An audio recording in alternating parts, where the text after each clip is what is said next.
जी बिस्मिल्लाहिर्रहमानिर्रहीम। अस्सलाम वालेकुम dear students, hope you will be fine. आज हम चैप्टर 13 और 14 एफएससी फर्स्ट ईयर इसको जो है वो डिस्कस कर रहे हैं टेस्ट को, जिसमें 12 एमसीक्यूज, उसके बाद जो है वो 13 शॉर्ट क्वेश्चंस और 3 लॉन्ग क्वेश्चंस हैं। ग्रैंड टेस्ट है जी। फर्स्ट एमसीक्यू है the structure that prevents the food from entering the nasal cavities is epiglottis, soft palate, tongue, pharynx. तो ये दो जगहों पे जो है वो इसका आंसर आपको मिलता है चैप्टर 12 में भी, चैप्टर 13 में भी। तो नजर कैविटीज में एंट्री से रोकने के लिए जो स्ट्रक्चर प्रिवेंट करता है that is soft palate of course. Epiglottis नीचे है, note tongue and note pharynx. तो सॉफ्ट पैलेट क्या है इसका आंसर।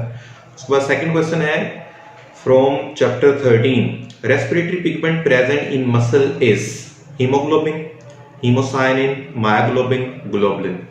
तो मसल्स के अंदर जो पिगमेंट रेस्पिरेटरी पिगमेंट प्रेजेंट है that will be the myoglobin, not haemoglobin. Haemoglobin तो रेड ब्लड सेल्स का पार्ट है।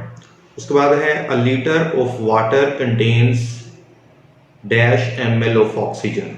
तो ये 10, 20, 30, 40, तो 1000 ml ऑफ वाटर में 10 ml जो है ऑक्सीजन प्रेजेंट है एज कम्पेयर टू एयर, जिसमें 1 लीटर ऑफ एयर जो है इसमें 200 ml जो है वो ऑक्सीजन मौजूद होती है। उसके बाद नेक्स्ट फोर्थ एमसीक्यू है all of the following contain cartilage except. Now the options are larynx, trachea, bronchioles and bronchi. तो अब देखें लैरिंक्स या ट्रेकिया या जो ब्रोंकाई हैं इनके अंदर तो कार्टिलेज जो है वो प्रेजेंट होगा ही, लेकिन जैसे जैसे आप जो है वो ट्रेकिया से ब्रोंकाई की तरफ जाते हैं वैसे वैसे कार्टिलेज जो है वो कम होता जाता है। तो ब्रोंक्यूल्स में जो है वो बिल्कुल नहीं है, और ये आपकी बुक में लिखा हुआ है ब्रोंक्यूल्स लैक एनी कार्टिलेज। तो इसका आंसर जो है वो चार्ली ब्रोंक्यूल्स आएगा। फिफ्थ एमसीक्यू जी hemoglobin in man increases the oxygen carrying capacity of blood to about, options हैं 75 times, 50 times, 60 times, 100 times।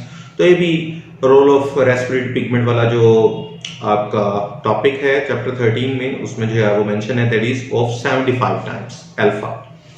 उसके बाद सिक्स्थ एमसीक्यू है the main factor responsible for bleeding is hydrostatic pressure, root pressure, both A and B and none. तो ये bleeding वाला जो topic है chapter 14 उसमें जो है वो hydrostatic pressure in xylem and phloem, root pressure of xylem, दोनों को उसने मेंशन किया है। तो इसका आंसर बोथ चार्ली आंसर आएगा। सेवंथ एमसीक्यू है 62% of white blood cells are lymphocytes, neutrophils, eosinophils and platelets.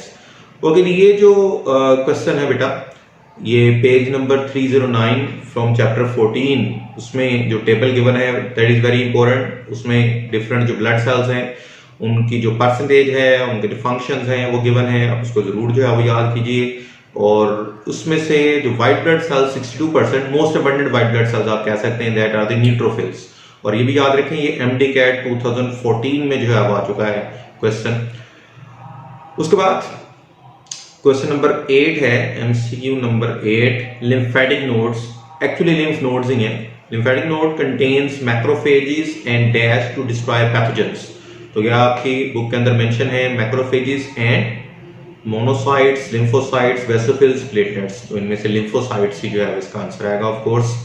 उसके बाद 9th एमसीक्यू है which is not a lymphoid mass, spleen, tonsils, thymus and liver. तो स्प्लीन, टॉन्सिल्स और thymus तो तमाम ही ये लिम्फाइड मैसेज हैं, नोट द लिवर, लिवर नहीं है इसमें से। तो आंसर इसका डेल्टा लिवर आएगा। उसके बाद 10th एमसीक्यू है a substance produced by basophil that inhibit the blood clotting is fibrinogen. तो ये तो ब्लड क्लॉटिंग करवाता है। Heparin, histamine, globulin. तो इसका आंसर हेपारिन है। हिस्टामिन भी जो है वो आंसर नहीं हो सकता बिकॉज ये एलर्जिक रिस्पॉन्सेस के हवाले से जो है वो इंपॉर्टेंट है। तो हेपारिन। तो उसके बाद 11th एमसीक्यू है the rate of transpiration doubles by every rise of temperature about. तो how much rise of temperature? 5 degree C, 10, 15 degree C, 20 degree C. तो ये 10 डिग्री सी है, मैट्रिक के अंदर भी जो है वो आपने इसको पढ़ा है now in first year again. उसके बाद 12th MCQ है, the concentration of plasma in blood is. Option देखें, 45%, alpha beta 50%, Charlie 55% and delta is 60%। तो इसका आंसर जो है वो 55% प्लाज्मा जो है वो ब्लड में मौजूद है, 45% ब्लड सेल्स हैं, तो इसका आंसर चार्ली 55% आएगा। ओके जी, ये थे MCQs। उसके बाद हम आते हैं शॉर्ट क्वेश्चंस की जानिब, और शॉर्ट क्वेश्चन में देखें फर्स्ट जो शॉर्ट क्वेश्चन है वो है जी, what are stomata, give their approximate number in leaves of tobacco plant. तो स्टोमेटा जो है ये pores present in plant leaves. अब इसके जो है, अब अगर इसके अंदर डायग्राम भी बना देंगे, 2 गार्ड सेल्स और बीच में स्टोमा, तो वो ज़्यादा बेहतर है। उसके अलावा देयर आर 12,000 स्टोमेटा पर square centimetre of tobacco plants present. ये चैप्टर 13 वो जो सेकंड टॉपिक है उसके अंदर मेंशन है। उसके बाद है जी second short question, distinguish between oxy haemoglobin and carboxy haemoglobin. तो haemoglobin bind with oxygen and haemoglobin bind with carbon dioxide. इनको आप ऑक्सी हीमोग्लोबिन और कार्बोक्सी हीमोग्लोबिन बिलतरतीब बोलते हैं। ओके, इसके अलावा ऑक्सी हीमोग्लोबिन जो है वो आप जानते हैं कि हीमोग्लोबिन का जो हीम पोर्शन है उसके साथ जो है ऑक्सीजन बाइंड जब करेगी तो उसे ऑक्सी हीमोग्लोबिन बोलेंगे। लेकिन कार्बोक्सी हीमोग्लोबिन में हीम पोर्शन के साथ नहीं, बल्कि जो अमाइनो ग्रुप ऑफ ग्लोबिन, ये बुक की लाइन है, उसके साथ कार्बन डाइऑक्साइड बाइंड करती है। तो ये दो आप जो है वो इसके अंदर कम से कम लाजमी तौर पे जो है वो डिफरेंस बताएं। उसके बाद give the composition of excelled air in man. तो ये एक्सेल्ड एयर इन मैन में जाहिर बात है वही ऑक्सीजन, कार्बन डाइऑक्साइड, नाइट्रोजन और वाटर प्रेजेंट है। ऑक्सीजन 16% है, कार्बन डाइऑक्साइड 4%, नाइट्रोजन 79% और वाटर जो है वो आप उसे सैचुरेटेड फॉर्म में जो है वो कहते हैं because it is excelled air. उसके बाद व्हाट इज डाइविंग रिफ्लेक्स। वहीं जो चैप्टर 13 जो है इसका जो एंड है वहीं पे आपको डाइविंग रिफ्लेक्स जो है वो येलो पैराग्राफ में इसका जो है वो आंसर मिल जाता है। एक्वेटिक मैमल्स के अंदर जो है वो एक रिफ्लेक्स है, जब वो डाइव करते हैं, डीप जो है वो डाइव करते हैं, उस वक्त ये ऑन हो जाता है। उसके बाद जो है वो फिफ्थ शॉर्ट क्वेश्चन है, give the function of carbonic anhydrase. तो ये कार्बोनिक एनहाइड्रेस जो है वो एंजाइम है बेसिकली, जिसको आपने जो है वो ट्रांसपोर्ट ऑफ कार्बन डाइऑक्साइड के अंदर जो कार्बन डाइऑक्साइड प्लस वाटर वाले इक्वेशन है उसके अंदर जो है वो देखा है। इसके अलावा उसने ऑक्सीजन ट्रांसपोर्ट जो है उसमें भी जो है इसको मेंशन किया है। तो आप फंक्शन में ऑक्सीजन और कार्बन डाइऑक्साइड ट्रांसपोर्ट के हवाले से उसको लिख सकते हैं और वो जो इक्वेशन है उसको भी ड्रा कर दें ताकि पता लगे कि कार्बोनिक एनहाइड्रेस जो है कैसे काम कर रहा है। वैसे इसका लफ्जी मतलब जो है वो रिमूवल ऑफ वाटर। एनहाइड्रेस जो है ये वाटर के रिमूवल के हवाले से है। ओके जी, नेक्स्ट है from carbonic acid, carbonic anhydrase. Next है जी sixth short question, what do you know about ascent of sap in plants. तो पहले तो बेटा आपको जो है वो सैप का पता है, it is a fluid transported in xylem cells, जो कि जो है वो फ्लूइड है जिसकी बदौलत जो है जो वाटर है मूव करता है। तो असेंट से मुराद जो है वो चढ़ाव है।